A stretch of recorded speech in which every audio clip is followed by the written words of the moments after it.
Hey guys, Josh from soccerreviewsforyou.com, bringing you a video today to talk about a durability issue, if you want to call it that really shouldn't be an issue at all, because 99% of the time when this does happen, it's the fault of the user, the person tying the shoes, as opposed to the shoes themselves. And that is when you rip through the lace holes on your soccer cleats. It could be one lace hole, it could be multiple lace holes. Either way, whenever this does happen, like I said, 99% of the time, it's the fault of the user and not the shoe itself. The reason why I say this is I'm somebody who's been in the unique position who has worn probably 300 to 400 pairs of soccer shoes within the last couple of years, high end and low end, all kinds of different variety. And I can honestly say to you guys that I have never ever ripped through the lace hole on a pair of soccer cleats. And in today's video, I'm going to talk about why this happens, how you can prevent it from happening, and what are the right way and wrong ways of tying your shoes to hopefully allow your shoes to last as long as possible. So again, 99% of the time when this does happen, if this has happened to you, it was probably your fault and not the fault of the shoes. So with that being said, let's get right into the video.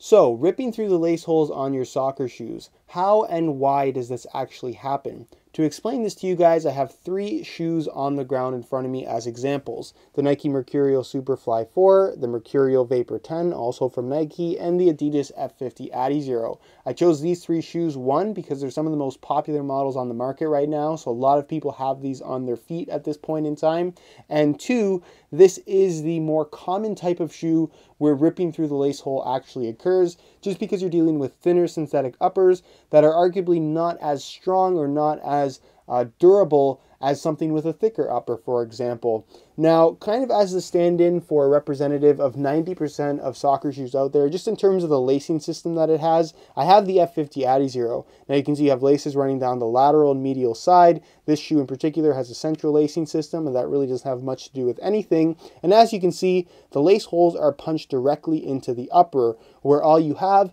is a small amount of material separating the lace hole to basically the laces cutting right through the shoe. So it's just a small piece of material here, again, between the lace hole and the side of the upper that keeps the laces attached to the shoe. So when you pull on them tight, it hugs the upper and makes the shoe fit nice and tight and snug on your foot.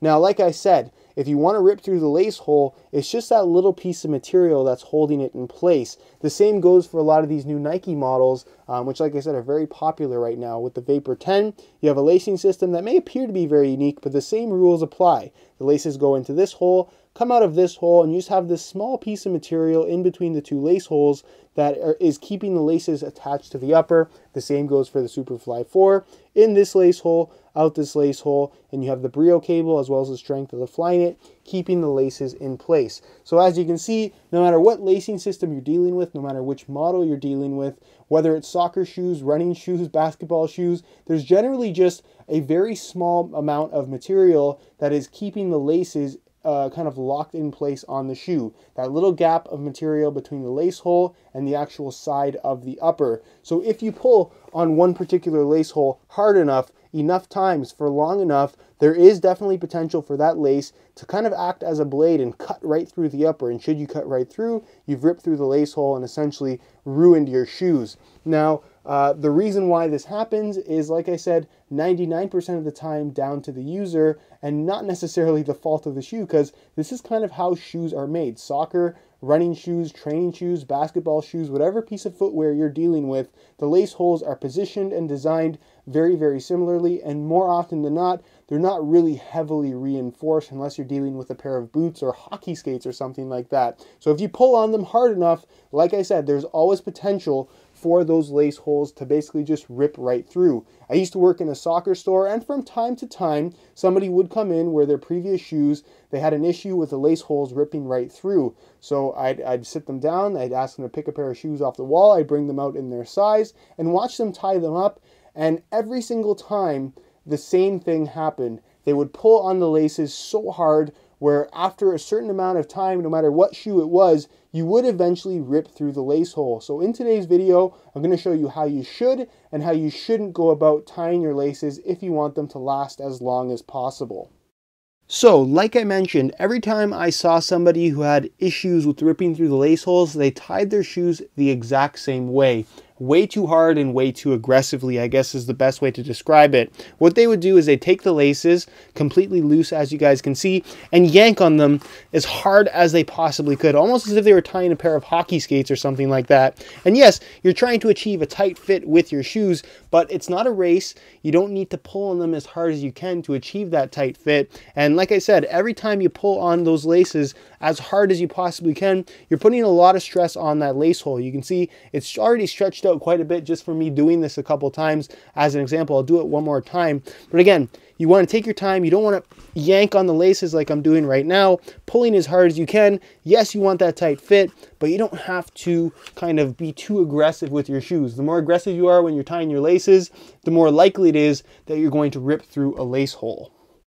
So how should you tie your laces? The best way to tie your laces is slowly, carefully, and just take your time. There's no race here. Really just kind of take the laces, pull on them, do it slowly. You're not going to overstretch anything. Even if you can, try and pull out as opposed to up, because if you're pulling up, you're pulling on those lace holes. But if you're pulling out, you're basically just tightening the shoe and not putting as much stretch on the lace holes. Again, you shouldn't have to be worried while you're tying your shoes. Just like I said, avoid yanking on them, avoid going really, really fast, because you don't need to do that in order to achieve a tight fit. If you take your time, you pull on the lace holes slowly. Ripping through the lace holes, like I said, is something that 99% of the time just won't happen. It's never happened to me, and I've always tied my laces the same way. Nice and slow, take your time. You can still get that tight fit, but you don't need to be yanking on the laces as hard as you possibly can. If you tie your shoes like this, like I said, ripping through the lace holes is not a problem that you should have to worry about.